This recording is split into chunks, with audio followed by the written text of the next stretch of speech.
aim, fire! It's So- Cupid's Day on the way. I'm Lee Coyne, your host, and our co-host is? Patricia, so nice to see you all. Okay.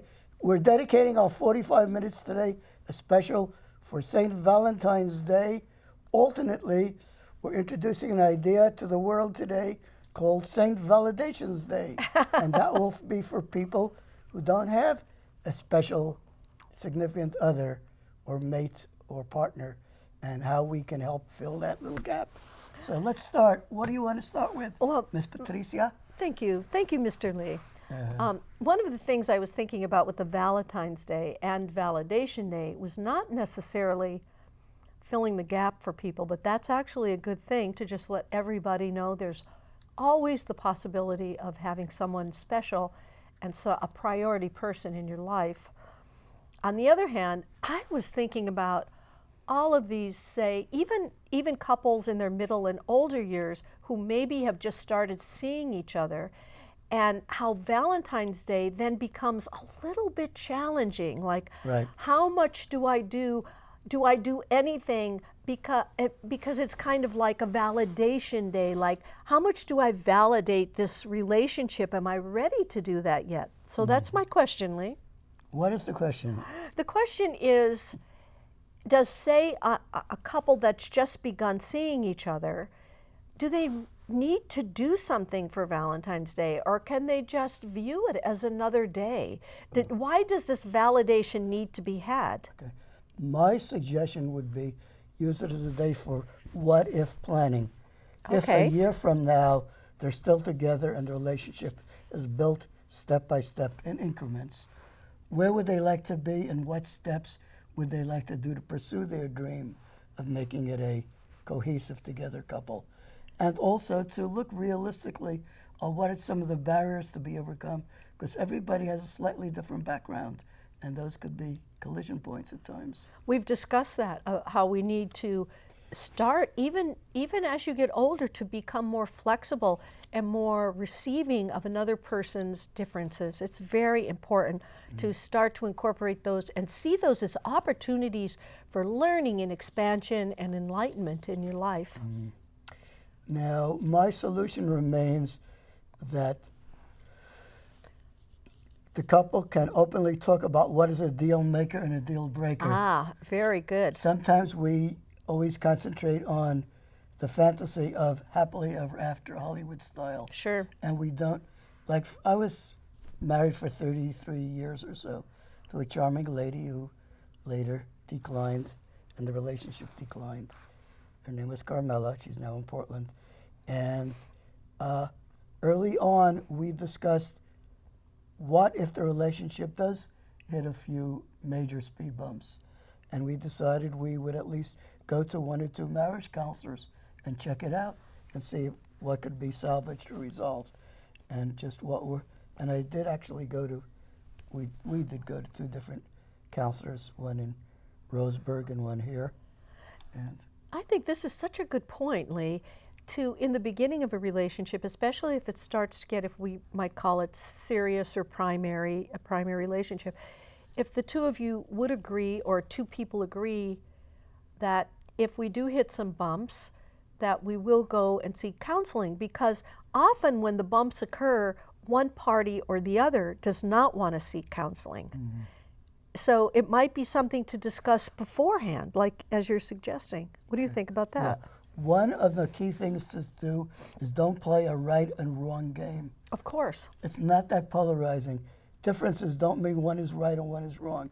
It's just you may be on different paths, and there may be a way to make them converge, or to find time out, as teenagers say, so Sure. that you don't have to be in each other's hair. You have more hair than I do. Each other this hair every day, every minute, 24/7. You need breathing time, and a good relationship needs that to breathe. I agree with you on that. That a good relationship needs a little bit of space. I think it was that wonderful Iranian poet, Khalil Gibran is Lebanon. Yeah, and he says, Gibran said something like, let there be spaces in your togetherness. Okay, called romantic interstices. Yeah, yeah, okay. Well, the other point, though, before we get off the idea of Validation Day, is I don't know. Is it something that needs to be said, like even soon, to say a new partner, like, please don't make a deal out of Valentine's Day. We're not there yet, or is it not something to be talked about? No, I'm saying that you give it a different context.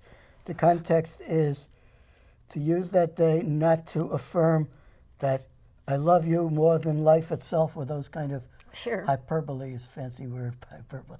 The excessive trying to reassure each other in a blind love type thing.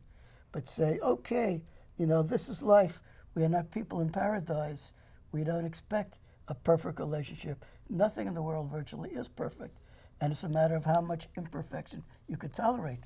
And different people have I different. get that. I get what you're saying about the planning. And on the other hand, I'm just saying that some people, men and women alike, are a little uncomfortable as Valentine's Day gets closer. They really don't even want to go there, is what I'm saying. Okay. But if you agree to assign a different kind of Meaning to? of a meaning of Yeah. project, let the project reflect. In fact, since we assume that people who get together on Valentine's Day have dated other people earlier and they have pros and cons of past relationships, it's a good day for catharsis, of sharing all the things of disappointments you've had in past relationships that you don't want to repeat, and let the other person know so they don't accidentally go into a romantic quagmire. And on the other half full side of the cup Yes. is What to would discuss you- all the things in relationships that you found uplifting and growing and that kind of thing, so that perhaps you can focus on those as time goes by. Even something uplifting might be the idea, yes, we can have spaces in our relationship. Now, a very important thing, Patricia, Yes, Lee. is that people have their early ideas of marriage and so-called happily ever after or otherwise by viewing how their parents' marriage goes.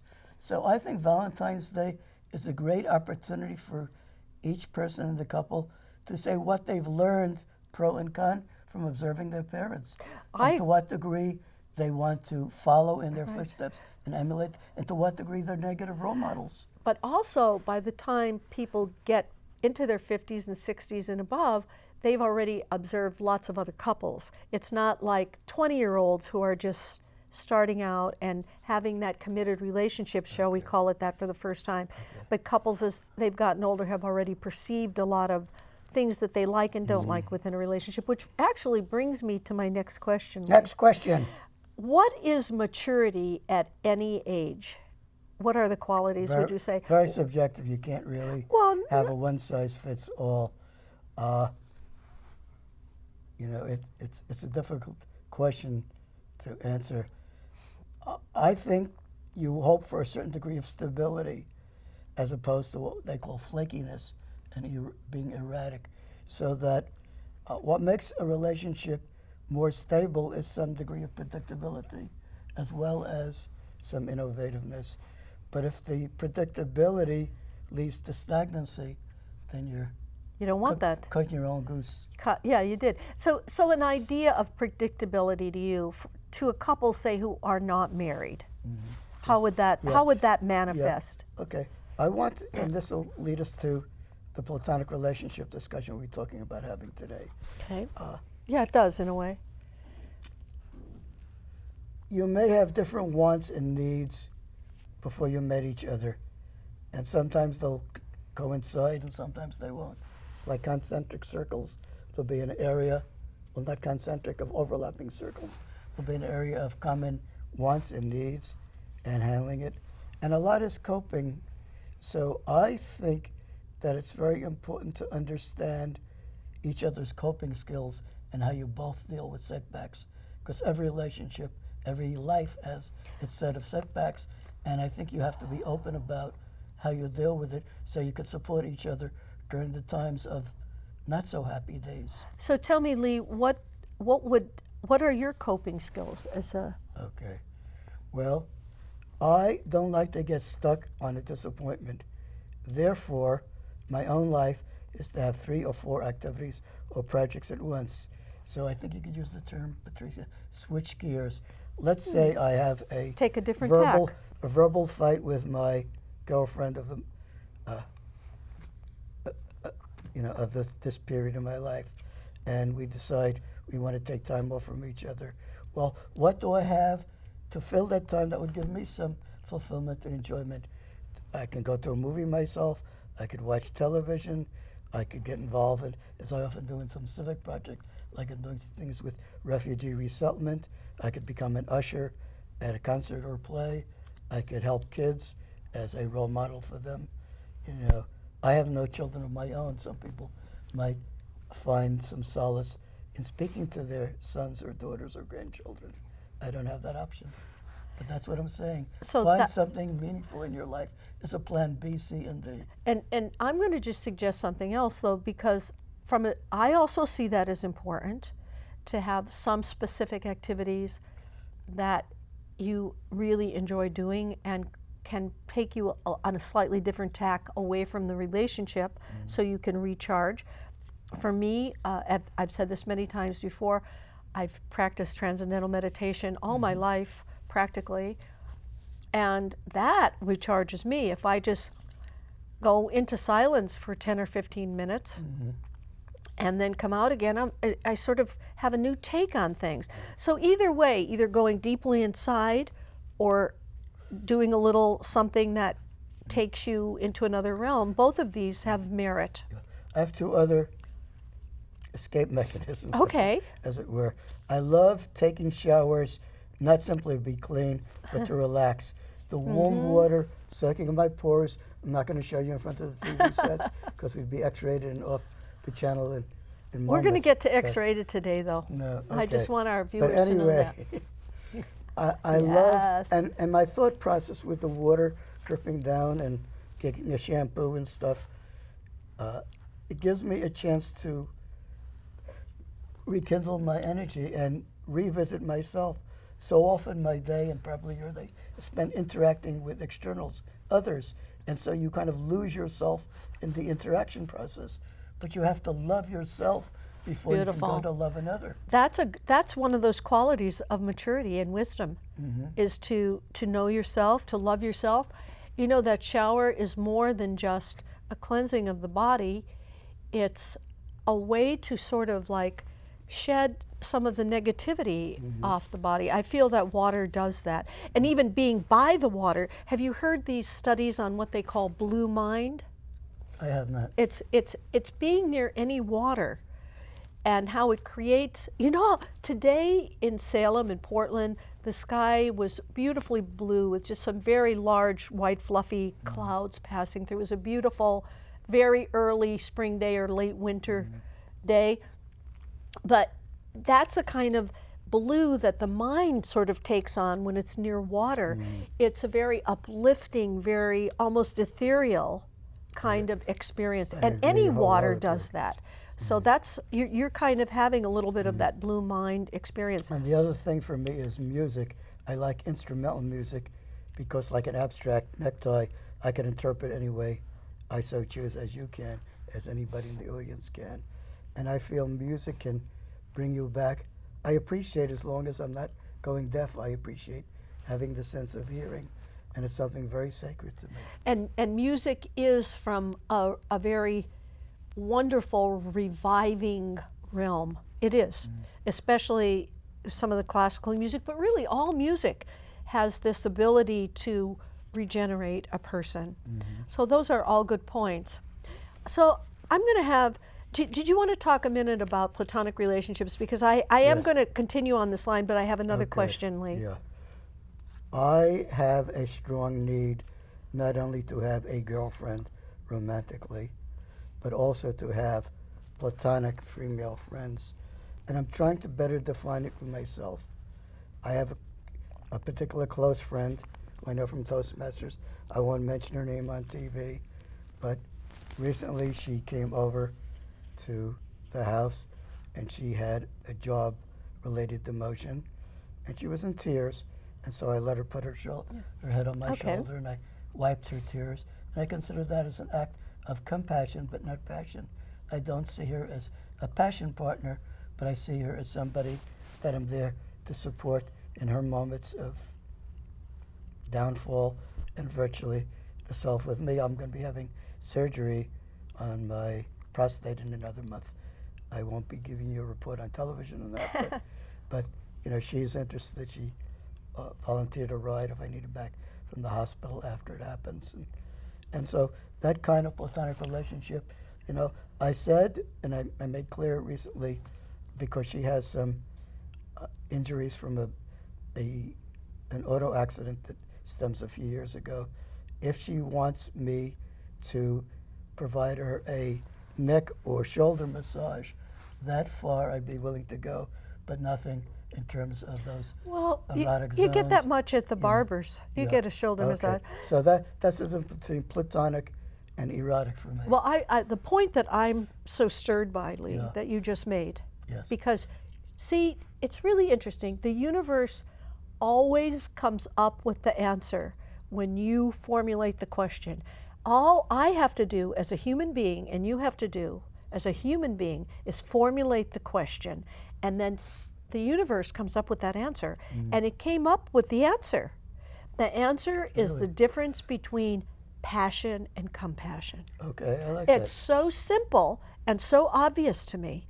Not that you're not compassionate with your primary relationship, but you definitely are also passionate with that. It's mingled. But with your platonic relationships, what you just said were manifestations of compassion, and that's a huge, huge thing. And I think that's the difference. I think that's the singular difference. Amen. Now you and I are platonic friends, but we're both passionate about communications. We like to share ideas about what we're going to talk about on the show in sort of a passionate way. That's a different thing from being physically and sensually passionate. So I think I love the compassion. I don't play anatomy by Braille with you. Okay, anatomy by Braille. Did you all hear that? That was a term I learned back in college days. Lee No, I Coyne. learned in college days. I'm a resurrected Well, I Braille missed that one. Okay. So, all right, so now we've dealt with, excuse me, I'm going to take another sip. I have a little But cough it's today. a cute expression, also known as contour tours. Okay, so I have another big question for you. Big Lee. question. Big Speak. question. Speak. Because now we're moving away back from the platonic relationship to The romantic one. romantic one. And I have this question. And I want to know the qualities again of this. What is falling in love anyway? You're giving me a 2-hour show. Well, let's come on. Let's go. Let's go. Our audience is waiting. You know, again, when you say falling, Yes, as opposed to loving as someone. opposed to being in love, no, I as think opposed. falling implies that there's an impulsively, that the hormones are running wild, that it's not just a want, but almost it's a need, and it becomes almost like whoopee mania. How's that for a coined expression? A coin expression, yeah. See, I'm blushing from the waist down. What do you think? You noticed that my jacket, which I wore particularly for Valentine's show here, Valentine's month Well, in February. I guess what I'm saying is, what's the difference between loving someone? Because I love a lot of people and animals, but I'm not in love with everybody. Okay. What are the qualities of being I in think love? it varies from person to person, and the capacities differ. Capacities really differ. You can't say just like, it's not like an IQ that everybody has the same intelligence, so everybody does not have the same EQ, erotic quotient. Well, so what are some of the or what are LQ, loving what are quotient. some of the symptoms of falling in love? What are some of the qualities? For me, and it may not be true for anyone else on the face of earth, for me, if I'm truly in love with a person, I'm willing to sacrifice myself and my short-term happiness for their long-term happiness, and in most cases, I'd even be on the verge of sacrificing my life in order to save them. And that's the ultimate sacrifice a person could make. You would take the arrow for the. Lee would take the arrow. I would take the arrow wherever it He would hits. take the Cupid's arrow. Yeah. So let me ask this question, because this is an important question to me. Do you think, Lee, everyone has the ability to fall in love, or is that a gift? I'm serious about this. I know you are, and I don't. Well, first of all, it all depends on whether you apply the same criteria to everyone.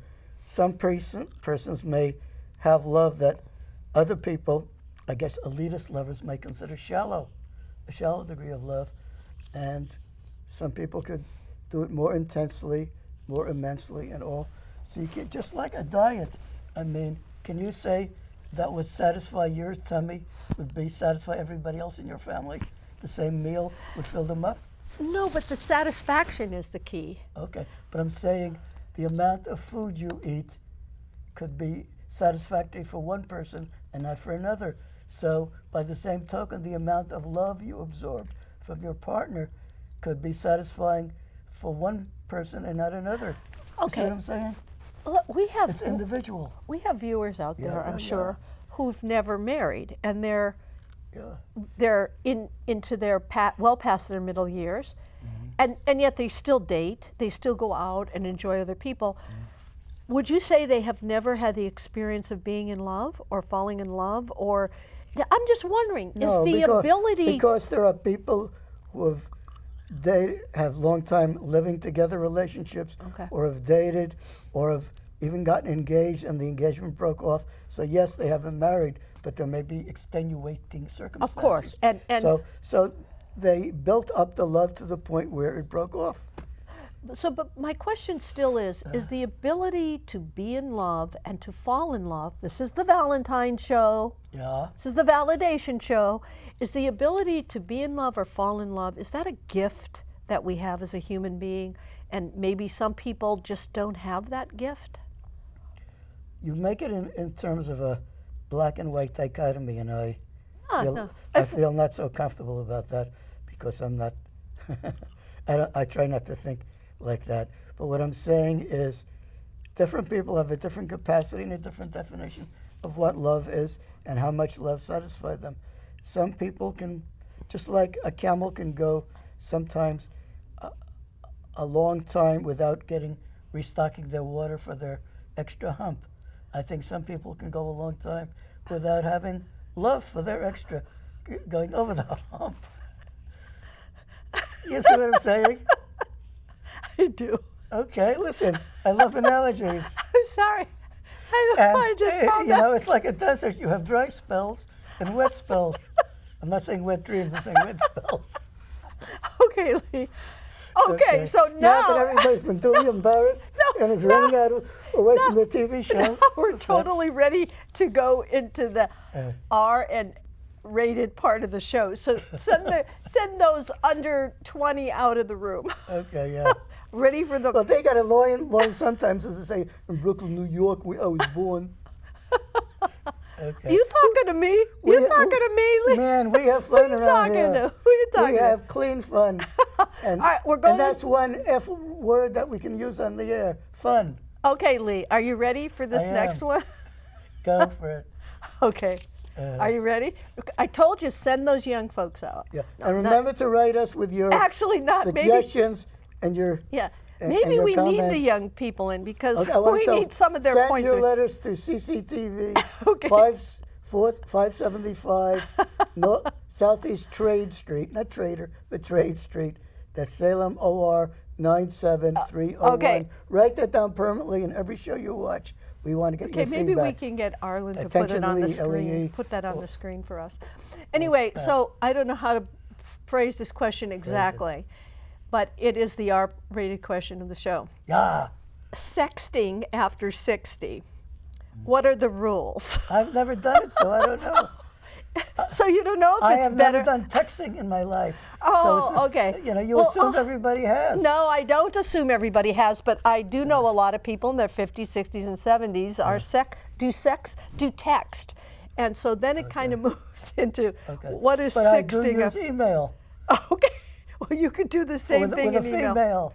Email with a female or sexting after 60. Okay. Okay. So, but I don't do overt Okay, this is important. Go ahead. email letters. I, do try to make myself attractive, and I do share some of my quirks and eccentricities as well, because I would rather win somebody's heart knowing who I am with all my warts rather than play a game and entice them into false pretenses. But that's where I'm coming from. It's really letting people know your quirkiness, your quirks, and your idiosyncrasies, as you call them.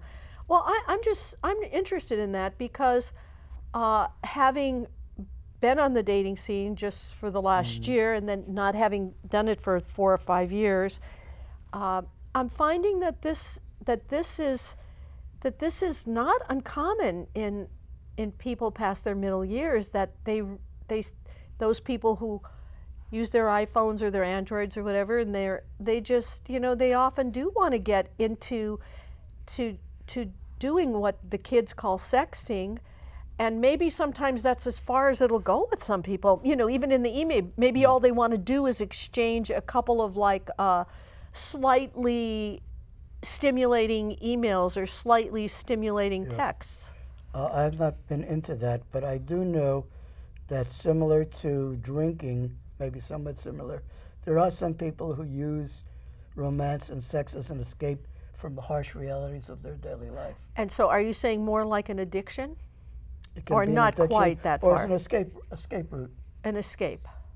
Yeah. Escape from not facing. Well, is that any different the from harshest things our in going life. to a film or going to a play? Or do you think it is? Do you It think is comes? because I'm going serious. because going to a play yourself or with someone else doesn't involve the same intensity of interaction as a sensual, sexual relationship. So, and the other person is impacted in a much deeper way. Well, so I guess what I would like to convey to our audience today, I like your points, Lee, but I would like to convey, if it comes up in a relationship you might be having with someone you met online, or someone you met at the gym, or somebody you met at a coffee house, or whatever it might be, and the next thing you know is that the texts or the emails are getting a little more sensual, Or raunchy. Well, it again, that then becomes the individual choice, how sensual or how raunchy. I think what I want to convey, though, is that if there is consent, then, okay, we're not completely lost of our sensuality after 55. No, I defer somewhat. Okay, yeah. Okay, the thing of consent is a double-edged sword, because I know of males who look for weak-kneed females, so to speak. Okay, let's hear this. For which consent comes quite easy, that they're feeling depressed, hungry to connect, etc., etc. Hear you. And sometimes, getting consent from somebody who is romantically depleted or physically, It's easy to do. but it isn't necessarily the right thing to do. I would not call it ethical. So the same way a salesperson could spot somebody who's an easy customer to sell things to. And I think some people treat sex like a selling commodity. Lee, I think you just made a very valid point. I think that a person who is weak or doesn't have a lot of self-confidence or has just gone through some very, very trying thing and needs to be reaffirmed. And someone begins that kind of sensual interaction with them, that person may be taking advantage of that other person because that other person appears to be easy. So it is something so if a conversation online or in texting starts to go in that direction, what would you suggest to the person? I'm serious about this. It's important. Therapist. Yeah, it's okay. We have life experience. First of all, I think a person should have 1 or 2 best friends, and they share the interaction and the relationship and get feedback. Good so point. That they get balanced. So smart. Don't go it alone. Don't go it alone. Because the other agree person with will that. exploit you if they feel that you're weak and you have nobody to turn to. Don't cut your lifeline. You need to have a emotional navel to other people even if your physical navel has been cut. So important. What Lee just said, I think, is one of the most valid and important things we're saying on this show today, is that if for some reason a communication starts off going in a little other direction and it makes you a little bit nervous or you're not completely familiar with it, that might be a time to call a friend. Okay, Patricia, Go let ahead. me go way back into my own social history. Some people question why I don't always make my own decisions without consulting other people. Well, I've always been interested in politics since reading current events at 12, 13 years old. And I like the idea of the president having a cabinet, because the president doesn't know everything about everything. And so I love it. my circle of friends is really an advice cabinet, because there are areas of my life where I'm not super proficient and I don't know all the answers, and another person could be smarter than me. I'm not so much of an elitist that, I can do everything independent for myself. I like to be independent, but I also lean on other people for feedback. Do you know and what? that's important. What I used to tell my children when they were growing up, my son, I used to say, I want to share this with you. You listen to me and you listen to my experience on this matter, whatever it was. It could be anything, clothes, anything. And I'd say, and then you do what's in your heart. So that's kind of what we're saying, is that consult with your advisors, consult with your secretary of sexting, and then do what's in your heart. Right. See what they have to say. Consult with a friend. I think that's a very good and absorb advice. the feedback. I want And to go absorb the back, feedback. Yeah, I want to go back to the part of the show that deals with validation. Okay. And for the haves and the have-nots, just like economically, there are people who have money to spend and throw around, and people who don't, and some people who are out of work and have fun with it. There are have-nots in every community, people who don't have a boyfriend, girlfriend, significant other, and when Valentine's Day comes to greet them, and if there are, who you are out there, or your friends, let us proclaim, starting this year, if not next year, February 15th, which happens to be Susan B. Anthony's birthday, as Validation Day. Let's have a day and place and set up a team where everybody who's not attached can get a hug and get a pat on the head and be not necessarily have a fling in the hay or whatever, but you still count even if you aren't part of a couple. That's a very important concept. I want you to carry this for the next year, from this Valentine's Day to the next, and I want all of you to work for an unofficial Saint Validations Day, because you and I may one day be in the spot of between lovers, and this will help to keep your ballast above water. Well, I think it takes as much strength and knowledge and courage to go it alone as it does to be in a couple. It takes even more in some ways, because it's easier to go to a play or to go to a restaurant with a friend or a mate. It's more challenging to do it as a single individual, especially, say, if your health is slightly compromised or something like that. On the other hand, if you have that strength or energy, desire or intention, do it. Go out on your own. Do it on your own. You are the universe. You are as much a part of the universe as anyone else. So I love that idea of a validation day, but I love the fact that individuals can stand up on their own and enjoy life. The other part is, I think every single person I know knows people who are married. If you have a married couple that you get along well with, there's nothing sinful about being a third wheel and going to a play or a concert or a movie together if they consent and feel comfortable doing it. And then afterward you get together for coffee or whatever, and you talk about your joint experience, and you evaluate the plot and the players and the music and the tones and how it left you.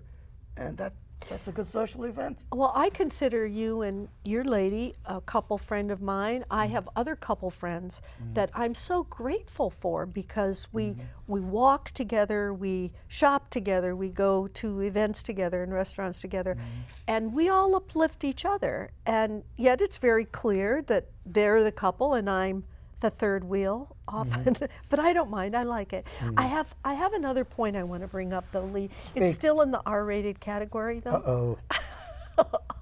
You're gonna make me blush All right, again. and this I think you can speak to because you've had online dating experience, probably more than me, or at least you've been online for I've a had bit.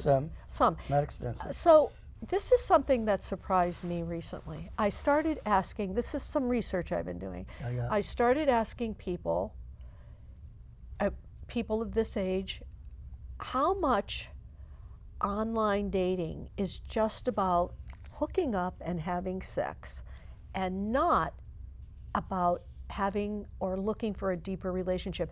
That's something I was blown away about. I thought when you went online after your middle years that you were pretty much looking to have some kind of a deeper relationship.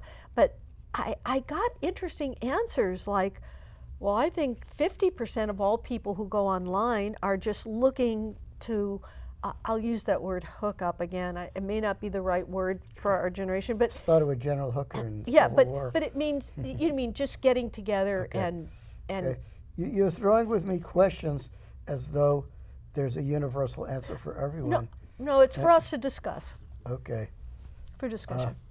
I have not done a survey for people online, so I don't know what percent favors what, and it could fluctuate at every given moment because you don't have the same dating consumers from 1 month to the next, and some people may go online for a week or 2 weeks, get discouraged, and then drop out, just like people in the job market. Some people don't have a passion patience. So I think actually what I'm suggesting here, I'm not being as direct, it just came to me how to be a little more direct about it, is I think what I'm really saying is that if you go online and you were like I was, where I went online wanting a slightly, I have friends, I'm now looking for a slightly different, deeper romantic relationship. I'm not necessarily looking just for another friend, although you might meet one. So don't be surprised if you find out when you start meeting people that really their intention isn't a deeper relationship. That's what I'm saying. I'm saying just be conscious that you might be meeting someone who wants a less... That's a good segue for calling attention to a book I just picked up from a bookstore, and I'll read about it. I'm thinking that we may use this in some future shows, called 7 Secrets of a Healthy Dating Relationship. Includes self-tests. It's by somebody called Lee Parrott II. How old is that book, Lee? What's the copyright? I will take a look. I think that's important to me. But the same rules may apply. We don't know. It's kind of old.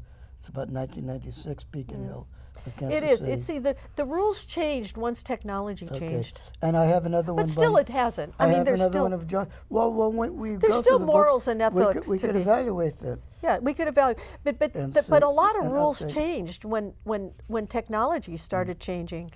Well, I mean, you don't meet people the same way necessarily. No, I'm not saying how you meet them, but there still may be some morals and ethics. Now besides that, we're talking about when you meet them over the TV or otherwise, or in a bar, or or in a dance or whatever. Once you meet them face to face and you interact, the interaction hasn't changed that much in 20 years. You're right about that. Okay. Actually. So guess what? It's no secret.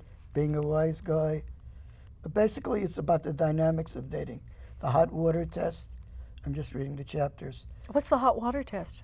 I haven't read the book yet. Let's look at it. Let's look at it a little more. Well, we don't want to give finding an optimistic date. The optimistic date is not easily heard. The optimistic date is flexible. The optimistic date knows how to dream, mentions Man of La Mancha. The dreams and hopes of the people around us powerfully shape our lives. These are things in boldface. What we consciously dream about, what we envision for the future, the goals we set determine the road we travel. Here's a self-test, and it goes from depressing to upbeat, and maybe we'll take this one of our shows here. Do you enjoy listening to more depressing music or upbeat, inspiring music? Do you easily get your feelings hurt? If you fail an important exam, are you more likely to say, I'm not as smart as the people taking the exam, or I didn't prepare well for the exam? Okay. So it has a lot to do with your attitudes. Are you fearful or hopeful about the future? Do you show signs of dedication and perseverance? Do you see tough times as permanent or temporary? So it's really No, taking, it actually is good. yeah, I think this you is make taking a pulse of your heart. right, and you make the point well that once you actually meet with the person, this is a good book for after that. It's sometimes the hard part is getting to meet the person, Okay. though. And by the way, in the future, we would like to occasionally have a guest or two joining us on our discussion. So I think our next discussion may be either February 12th or possibly February 19th. So if you're available on the afternoon of February 19th, get in touch with us, and we may have one or two of you come join us on the show for a discussion. Why not? Okay. Okay. And I'm thinking our spring show come March could be called Cupid Meets the Crocus. You know, a newly blooming romance. How do you start out? Because the Cute. crocus represents sort of the very initial seed First sign of spring and an omen of things to come. well-being and yeah, that's right. Very positive. Okay. Well, you know, Patricia, I love to try to find some connections so that all these shows are different. They're not the same. They take somewhat different themes and all. And I just use the seasons of the year and stuff like I that. know you. You're very creative You that know, way. Come July or August, we may deal with what happens when a date overheats. Holy, he's already thinking ahead. So Lee, Or when lightning strikes, thunderstorms. let's go back to let's come back to today's show and let's just kind of, what do you think were the high points of the show today that might be memorable for people?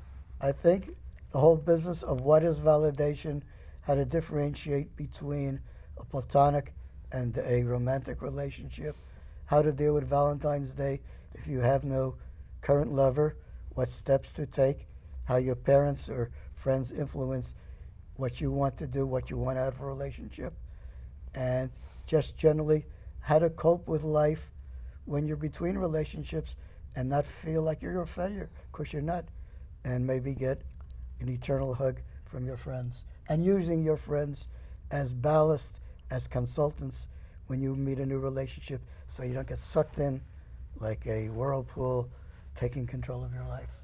Yeah, that was one of my favorite points, Lee. Thank you for that one, is to have like your own little advisory board, or at least a friend or two that you can consult somewhat confidentially and intimately with, they won't be concerned or start judging you. That's an important thing.